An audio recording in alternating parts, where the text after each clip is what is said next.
It's really interesting. There's no one here under 25. Yes. Yeah. Exactly. Because you would appreciate. I discovered slide guitar and open tuning by accident.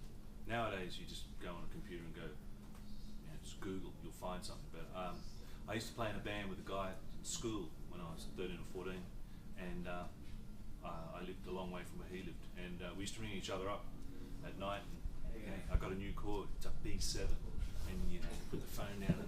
And wow! And then we do this, and where I lived, it was a very old house, and we had a Bakelite phone, the big old plastic Bakelite. I wish I still had it. Probably worth a fortune. And I was talking to my friend, and as I was playing my new chord B7, the Bakelite went against the string. And I went, "I'll call you back," because I thought, I used to watch Looney Tunes, the Warner Brothers. And I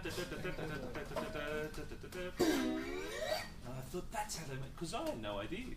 Music came out of a box as far as I knew. And so I sat there with the phone going, all that stuff. And I thought, okay. And then, as luck would have it, probably within a week, I was watching a show called GTK, which was Ry Cooder. Get to Know. It was a very influential and seminal music program in Australia, because it introduced people like me to B.B. King and Lightning Hopkins and all sorts of people. One night Ry Cooder was on, and he was making that sound, and he had the thing on his finger. So that was like, okay, I get it. So I went out and bought a few of his records, and I learned to play by ear. And so I put his records on, and I'm playing away on the guitar, and I'm thinking, it kind of sounds like it, but it doesn't sound like it.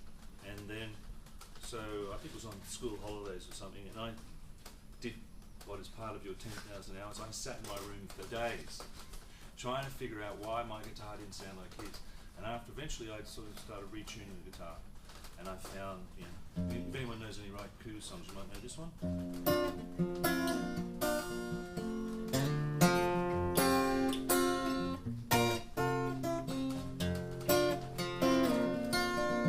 It's called Tattle. It's from an album called Paradise and Lunch.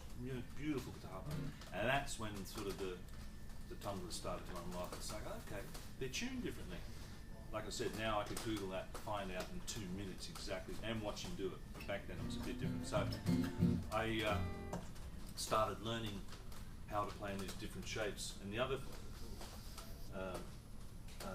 I noticed with a few other people who were being played on those shows, were people like Dutch Tildes, the great Australian bluesman, and in Rolling Stones, people like Keith Richards and Mick Taylor, they were doing the same kind of thing. So I started to soak up that stuff.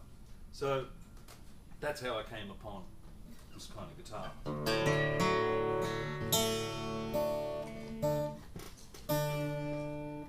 I'll refer to my book a bit because that's why I'm here, I guess. I mainly work in open D and open G. They're two of the most common tunings, and it's for a reason. They're not too hard on the guitar tension-wise. You can achieve a lot of chords with, finger-wise without too much sort of dexterous gymnastics. And also, how many chords can you remember? I mean, Sonic Youth have 30 different tunings, but I'm pretty sure in all those tunings they just go and just hum and have drones going. But you can only learn so much. So, but it seems just over on practice, and general practice is what governs what people do in anything. The main tunings you find seem to be open D and open G. Open D is also known as Vastopol tuning. And basically, in this key, D is D, A, D, F sharp, A, D, which is 1, 5, 1, 3, 5, 1. So if I want to play in open E, I just tune it to E, B, E, G sharp, B, E. The relationship is still 1, 5, 1, 3, 5, 1. It seems to sometimes can be confusing. I remember doing a gig once with this young woman who had my book, and she was playing something in open D, and she broke a string. And no, she was tuned up E. She broke a string. And I said, look, borrow my guitar. She said, what tuning's it in? I said, open D. She said, I can't use it. I said, just put a capo on the 2nd fret. It's open E. And she didn't believe me. She went and changed the string. So basically, all Vastopol is the relationship between the strings. So if it's B flat, 1, 1, 5, 1, 3, 5, 1. It's just the relationship. D I use because it's easier, it's a better voicing for me, for my voice. And also, it's a little easier on the guitar. I mean, if I started tuning this guitar up to, say, an F sharp, we're going to have trouble because the neck's going to start bending and stuff like that. So there's reasons why these tunes become very popular. The other really popular one is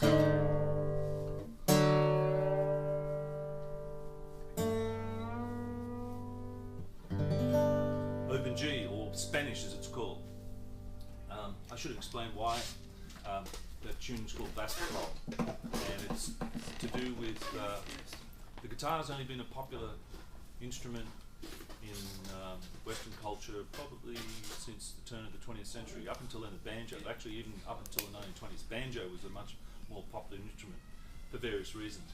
I don't know if anyone's ever played a banjo, but basically it's just a snare drum with strings on it. It's incredibly fucking loud. If someone's playing a banjo in the room, you know it. So they could play with an orchestra, they could play with jazz bands or whatever. Amplification changed all that. But the Gibson Guitar Company wanted to sell guitars. And how do you sell a guitar to someone? You make it real easy to play the guitar. So they came up with this idea. There was a parlor tune, because parlor music was very big in the late 19th century in advanced Western economies, especially in America, which is basically the most influential culture for the last 100 years or so. So people used to have parlor music. They would sit in front rooms and play music on the piano, with player pianos and guitars and stuff like that. And so the Gibson Guitar Company came up with the idea, when they would sell the guitar, they would tune the guitar to D-A-D, F-sharp A-D, and they would play a very popular Crimean War tune called The Siege of Sebastopol, which I've never been able to find a recording of it, what it sounds like, but apparently all you had to do was this. Other tuning. So you just basically didn't have to fret the guitar. It was da da da, and the guy who was trying the guitar would go, man, I can play it. I'm a genius, and they would buy a guitar. So that's where it became Siege of Sebastopol, and for some reason it got rounded off to Vastopol, and occasionally it still gets referred to as Vastopol, but only by eggheads like me occasionally. Generally, people just say open D or open E. When they're talking about that tuning, they mean Vastopol.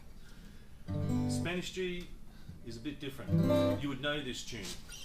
Everyone knows that. Or Keith Richards is a genius, mainly for many reasons. What's the song? Brown Sugar. Anyone know that song? Okay, that's how it starts. That was in 1971, 1972. 10 years later, he just turned it around. Same thing, and then he started another song. Very clever man. But you would know this tuning from other sort of things like Led Zeppelin and stuff like that. And a lot of Southern Black bluesmen use this tune. People like Blind Willie McTell, and I think Robert Johnson did a bit in open G. I don't use it so much occasionally, mainly because the bottom string now is 5, 1, 5, 1, 3, 5.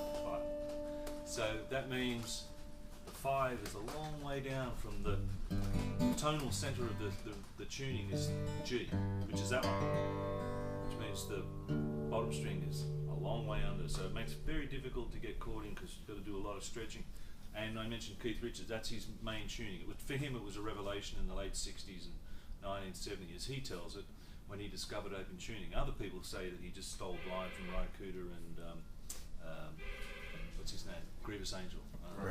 Graham Parsons. I don't know who to believe. Has anyone read Keith's autobiography?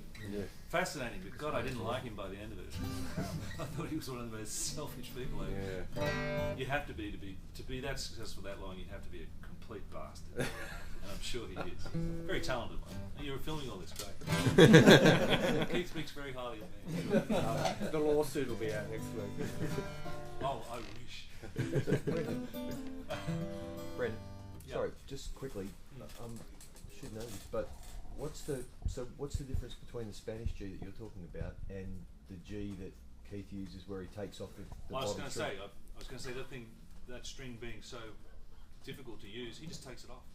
So it's not just because it's your lowest and your E and your A end up being the same. It's just that it's because it's a fifth below this string, it's harder to incorporate into chords because it's so far down. You've got to really stretch. And also because it's not the tonal center of the guitar, the G is. So if you just eradicate that and have a cigarette, drink a beer, doesn't matter. But if the D's there, it starts to confuse things unless you can fret it, and you've got to be all the way up there. So that's why I use open D, because the tonal center of the guitar is on the bottom string, and everyone knows that the bass creates harmony. And what the bass does, if I play a C chord and put an A in the bass, it's an A minor seventh. So the bottom string determines what the harmony of the song is. So I understand with Keith, he's got roadies who can give him guitars with 5 strings on it, 6 strings on it, so he just takes it off, and I get it. It's a really nice tuning. It's very sweet sounding, especially for slide stuff.